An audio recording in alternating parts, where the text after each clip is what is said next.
Chaîne 3, le journal. Brahim, bonjour. Bonjour Hadja, bonjour à tous. Dans l'actualité ce lundi, retour sur les principales décisions du Conseil des ministres, l'importation d'1 million de têtes de bétail, le lancement immédiat des projets de lignes ferroviaires et le développement de la filière de marbre entre autres. Plus de 27 000 élus APUI et APC ont voté hier pour le renouvellement partiel du Conseil de la Nation. Le taux de participation a dépassé les 96% selon l'ANI. L'entité sioniste coupe l'électricité aux Palestiniens après avoir interdit l'aide humanitaire à Gaza. Hamas dénonce un chantage inacceptable à quelques heures de la reprise des négociations. De nouvelles écoles normales supérieures seront créées dès la prochaine rentrée universitaire, annonce le ministère de l'Enseignement supérieur. Et nous parlerons de la consommation du pain durant le mois de Ramadan. En plus des quantités, il y a la qualité. Diverses variétés sont proposées aux clients. À suivre un reportage. Football, dernier tour des barrages pour le CHAN 2025. L'équipe nationale a pris affronte au mai prochain la Gambie. Bonjour à tous. Le Conseil des ministres s'est réuni hier sous la présidence du chef de l'État, Majid Tebboune, a donné des instructions dans divers domaines, notamment l'importation d'1 million de têtes de bétail en prévision de l'Aïd al-Adha après lancement d'une consultation internationale. Nesseline Dahmoun. Le président de la République a ordonné au ministre de l'Agriculture d'élaborer un cahier des charges afin de lancer dans les plus brefs délais une consultation internationale avec des pays capables de fournir jusqu'à 1 million de têtes de bétail en prévision de Eid al-Adha, inclure dans le cahier des charges un plafond des prix, confier à l'État l'opération d'importation via les établissements et organismes spécialisés dans la filière, recourir à des coopératives publiques spécialisées à travers les wilayas pour la vente de bétail en coordination avec les autorités et les institutions habilitées à la vente. Aussi, sans oublier la possibilité de vente via les services des œuvres sociales des organismes, institutions et entreprises, ces derniers devant se charger de la distribution et de la coordination avec les partenaires sociaux.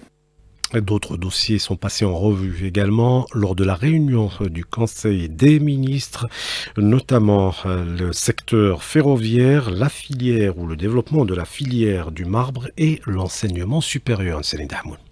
Le chef de l'État a ordonné le lancement immédiat, l'avancement de la réalisation de la ligne ferroviaire Rajbilat-Bchar et les études préliminaires du projet de la ligne ferroviaire Lawat-Tamraset et El-Mni'at-Mimoun-Adrar au vu de son extrême importance stratégique pour l'économie nationale. Concernant l'exposé sur la filière du marbre, le président de la République a ordonné l'organisation de ce secteur et afin de soutenir le produit national, le chef de l'État a ordonné l'interdiction de l'importation des dalles de marbre finies tout en lançant de nouveaux investissements et en introduisant des réformes dans cette industrie. Concernant enfin la rentrée de la formation professionnelle de février 2025, le président de la République a ordonné de former davantage les jeunes dans le secteur agricole, notamment dans les filières de l'élevage de bétail dans le cadre de la production nationale, l'arboriculture ainsi que l'horticulture à large usage, ce qui permet l'utilisation des technologies scientifiques modernes. En politique, plus de 27 000 élus APUI et APC ont voté hier pour le renouvellement partiel du Conseil de la Nation. Le taux de participation a dépassé les 96% selon l'autorité nationale indépendante des élections, précisant que le scrutin s'est déroulé dans de bonnes conditions. On écoute à ce propos Karim Khalfan, le président par intérim de l'ANI, au micro de Hanan Seissi. L'opération s'est déroulée dans des conditions tout à fait normales en ce qui concerne les observateurs. Il n'y a aucun candidat, que ce soit des partis politiques ou des indépendants, qui n'ait pas de représentants ou d'observateurs au niveau des bureaux de vote. C'est un point important pour nous, pour le bon déroulement et la crédibilité, ainsi que la transparence de l'ensemble du processus électoral. Et comment s'est déroulé le scrutin à Mnia? On fait le point avec notre correspondant sur place, Mahfoud Karkar. Le candidat Sadiq Benchir du Front El Moustaqbel a été élu sénateur d'après les résultats provisoires. Écoutons le délégué de l'ANI à Mnia, Ahmed Hajjaj. Nous avons terminé l'opération hier à 14h30. Le candidat Benchir Sadiq est arrivé en tête avec 43 voix, suivi par Harouni Nidir, 23 voix. Ensuite, Nejmil Hashmi, 9 voix. Et enfin, une voix pour Jabrit Al-Hajddin. Nous signalons que tout s'est bien passé dans le respect des règles et dans un esprit de compétitivité. Il est à signaler que les élections ont eu lieu au siège de l'appui de la wilaya de Lemnia avec la participation de 82 issus d'API et APC. Ils ont fait leur choix entre 6 candidats dans cette course au Sénat. De Lemnia, Mahfoud Karkar pour Al Jishan 3. La France a utilisé des armes chimiques interdites par le protocole de Genève de 1925 dans sa guerre contre l'Algérie. Des armes utilisées de 1954 à 1959, révèle le film Algérie section armes spéciales diffusé hier soir sur la radio-télévision suisse, la RTS. La France avait pourtant été la première des 135 nations à signer l'accord contre ces armes, abondamment utilisées pendant la Première Guerre mondiale. L'utilisation des armes chimiques remonte au début des années 20 du siècle dernier. On écoute Ammar Mansouri, président de l'Association nationale des victimes des explosions nucléaires, contacté par Narim Menouali. Il faut aussi rappeler que la France a commencé ses essais chimiques en Algérie depuis 1930. C'était pour un début, c'était au niveau de Chega, c'est au niveau de Togoul. Pendant une année ou deux, oui, ils ont changé le programme, mais ils sont allés vers Oued Namous. Et depuis, dans cette région-là, ils ont testé toutes les armes chimiques qu'a connu le développement des armes chimiques au niveau du monde. Donc, c'était un polygone de 100 km sur 60, où il y a eu donc tous ces essais, notamment le napalm, etc., qui a été utilisé par la suite par la France lors de la guerre de libération. On l'a utilisé contre au moins 800 villages. Donc on a brûlé au moins 800 villages au niveau de l'Algérie avec du napalm. Des méthodes de la France coloniale utilisées par l'occupant marocain concernant les mines. Cette fois-ci, 10 millions de mines antipersonnelles ou anti-chars sont encore disséminées dans le sable du désert du Sahara occidental. Il s'agit de la 3e quantité au monde après le Laos et l'Afghanistan. Et ces mines se trouvent tout le long du fameux mur de la honte, mur des sables construit par le Maroc dans les années 80 pour diviser le peuple sahraoui et empêcher tout retour de celui-ci sur sa terre, le Sahara occidental. C'est ce que rapporte le quotidien français L'Humanité. Le reportage met en exergue le travail d'une jeune Sahraoui qui s'est portée volontaire pour des missions de déminage. Et l'envoyé personnel du secrétaire général de l'ONU pour le Sahara occidental, Staffan de Mistura, a entamé des consultations préliminaires en vue de la session à huis clos du Conseil de sécurité sur la MINURSO prévue à la mi-avril. Selon Sidi Mohamed Omar, représentant du Front Polisario à l'ONU, les membres du Conseil écouteront les briefings de Mistura et d'Alexandre Ivanko, chef de la mission onusienne. Alors que de nouvelles négociations sur la 2e phase de la trêve à Gaza sont en bonne voie à Doha à partir de ce lundi. Après des semaines de blocage, l'entité sioniste a décidé de couper l'électricité aux Palestiniens après avoir interdit l'aide humanitaire à Gaza. Le mouvement de résistance palestinien Hamas condamne et dénonce un chantage inacceptable. Par ailleurs, l'envoyé spécial américain a qualifié de très utile ces récentes discussions directes sans précédent avec Hamas. Lies Talrini. Le Hamas a évoqué des signaux positifs dans les discussions avec les médiateurs égyptiens et qataris concernant l'ouverture des négociations pour la 2e phase de la trêve qui a été retardée. Cette phase aurait dû commencer il y a un mois. D'autre part, l'entité sioniste a annoncé qu'elle enverrait une délégation au Qatar pour faire avancer les négociations. La première phase de la trêve a permis la libération de 25 prisonniers de guerre israéliens ainsi que 8 cadavres, en échange de près de 2000 prisonniers palestiniens. Mais cette phase a pris fin le 1er mars et des tensions persistent quant à la suite des négociations. L'entité sioniste souhaite prolonger cette première phase jusqu'à la mi-avril, souhaitant la démilitarisation totale de Gaza et le départ du Hamas, avant de passer à la 2e phase. Le Hamas, pour sa part, réclame le début immédiat des négociations. Les États-Unis, soutenant ces efforts, ont confirmé qu'ils menaient des négociations directes avec le Hamas. Les médiateurs internationaux, notamment l'Égypte, le Qatar et les États-Unis, continuent de travailler pour rapprocher les positions des deux parties. En parallèle, la situation humanitaire à Gaza reste dramatique, avec des restrictions sévères sur l'entrée de l'aide et des frappes continues, compliquant les négociations. L'Ukraine se prépare à des discussions cruciales avec les États-Unis en Arabie Saoudite ce mardi où Volodymyr Zelensky y est attendu. Une rencontre entre une délégation de Kiev et une équipe américaine qui compte évoquer de futures négociations de paix pour mettre fin à la guerre est prévue également. Cette réunion intervient après que Washington ait suspendu son aide militaire et son partage de renseignements avec Kiev.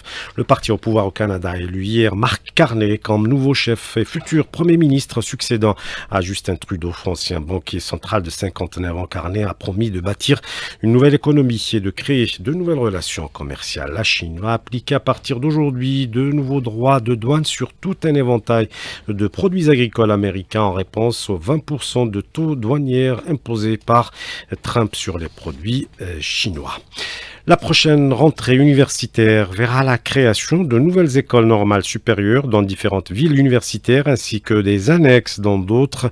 Le ministère de l'Enseignement supérieur propose également de nouvelles offres de formation qui répondent à l'évolution du marché du travail. Sabia Alioune. Une année universitaire 2025-2026 qui verra de nouvelles offres de formation dispensées, mais également de nouvelles écoles normales supérieures qui seront créées dans différentes villes universitaires, à commencer par des annexes. Abdeljabbar Daoudi, conseiller du ministre de l'Enseignement supérieur et de la Recherche scientifique, chargé de la communication et de l'information statistique. La rentrée prochaine, il y aura de nouvelles écoles qui s'ajouteront à l'existant et il y aura même des annexes qui seront affiliées aux ENS. Donc par exemple, une annexe à Naama qui sera affilié à l'école de Bouzria. L'objectif, c'est de répondre aux besoins exprimés par le ministère de l'Éducation nationale et d'autre part, c'est pour élargir la carte de formation. De nombreuses universités, à l'instar de l'USTHB, s'adaptent avec l'enseignement de la langue anglaise, notamment dans des modules techniques, afin de rester à jour par rapport aux multiples spécialités enseignées. Djemel Dinakresh, recteur de l'USTHB. Si on veut développer les sciences et la technologie, l'utilisation de la langue anglaise devient quelque chose de tout à fait naturel. Au niveau de notre université, nous sommes attelés tout d'abord à former le maximum d'encadreurs dans cette langue. Nous avons formé un certain nombre d'enseignants à l'aide d'une convention avec l'université d'Alger 2. D'autres enseignants ont été formés par notre centre d'études intensives des langues. Près de 75% de l'encadrement au niveau de l'université est prêt à utiliser cette langue au niveau de l'enseignement. De nouvelles initiatives envisagées pour l'année universitaire 2025-2026. En plus de la diversification des formations, l'accent est mis sur la recherche stratégique pour adapter au mieux le système universitaire aux défis du développement et de l'innovation. Air Algérie a signé un partenariat avec l'américain CEPAT Global pour moderniser la formation de ses pilotes grâce à des solutions numériques avancées. L'accord intègre des outils de simulation et d'apprentissage à distance visant à améliorer la préparation opérationnelle et les standards de sécurité. Cette initiative s'inscrit dans la stratégie de modernisation de la compagnie nationale. Les services de la Direction générale du domaine national ont délivré plus de 320 000 livrets fonciers en 2024, enregistrant ainsi une hausse de plus de 16% par rapport à l'année précédente, selon le directeur général des domaines nationaux. Et c'est un produit que les Algériens consomment en grande quantité, notamment durant le mois de Ramadan, le pain. On va pas parler gaspillage, même s'il est toujours utile de le rappeler, mais plutôt de toutes ces variétés de pain fabriquées par les boulangers, de quoi attiser la gourmandise. Reportage Maël 15. Pain farci, miche aux différents grains, ficelles, fougasses, l'heure n'est plus seulement à la baguette ordinaire. Les boulangers font preuve d'un certain art et savoir-faire pour diversifier leurs produits en cette période particulière. On a fait des nouveaux modèles de pain. On a un pain focaccia, c'est du pain avec de la tomate, des oignons, du fromage qui a été gratiné au four. Solkoum Badou, chef pâtissier. C'est une pâte à pain focaccia. C'est un pain italien. C'est un pain qu'on fait à 200 dinars, donc il est bien garni. Là, vous avez un pain aux olives, donc qui a été pétri avec de l'huile d'olive et des olives fraîches à l'intérieur. Il est à 100 dinars. Ce sont des grammages assez consistants. On a un pain semoule avec des graines de sésame noir par-dessus. On a le pain parisien, c'est une farine améliorée. Ce sont des farines avec des céréales à l'intérieur. Donc on a vraiment de la demande et c'est pour ça qu'on produit en quantité. Face à cette variété de pain qui attire le regard des jeûneurs, certains cèdent à la tentation de vouloir en acheter plusieurs. Moi, je me déplace jusqu'à Blida pour acheter plus de 5 baguettes de pain et de metlah, alors qu'on n'est pas très nombreux. Chaque fin de journée, passage obligatoire à la boulangerie. Je prends à chaque fois un fromage aux olives et à la tomate. On se fait plaisir pendant le ramadan vu qu'une tchaha ou khalaf.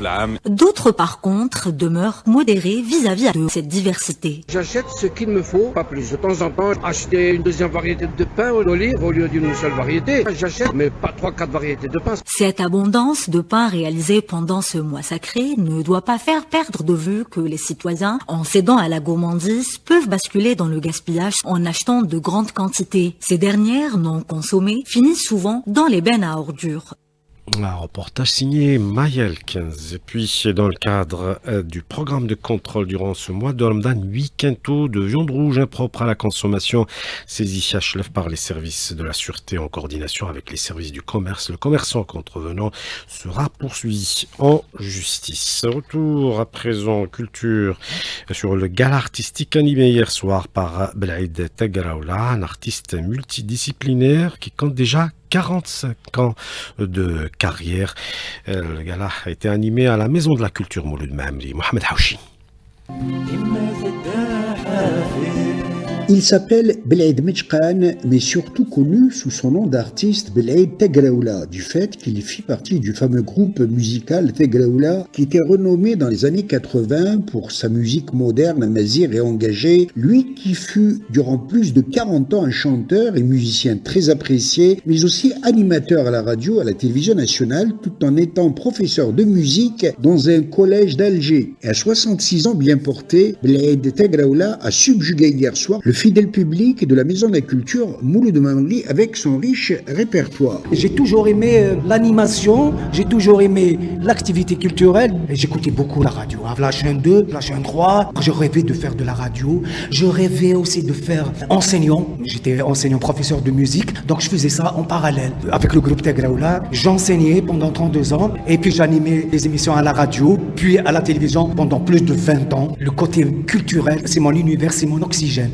Chaque scène, c'est une première. Puis avec l'adhésion du public, je me sens jeune malgré mon âge. Sincèrement, c'est le public que je connaissais dans les années 80, malgré c'est une nouvelle génération. En tout cas, même s'il a pris sa retraite d'enseignant, Belaïd Tagraoula a promis de servir encore la chanson et la culture amazigh, car il se sent encore jeune, plus que jamais. Tizi Ouzou, Mohamed Haouchine pour Alger Chaîne 3.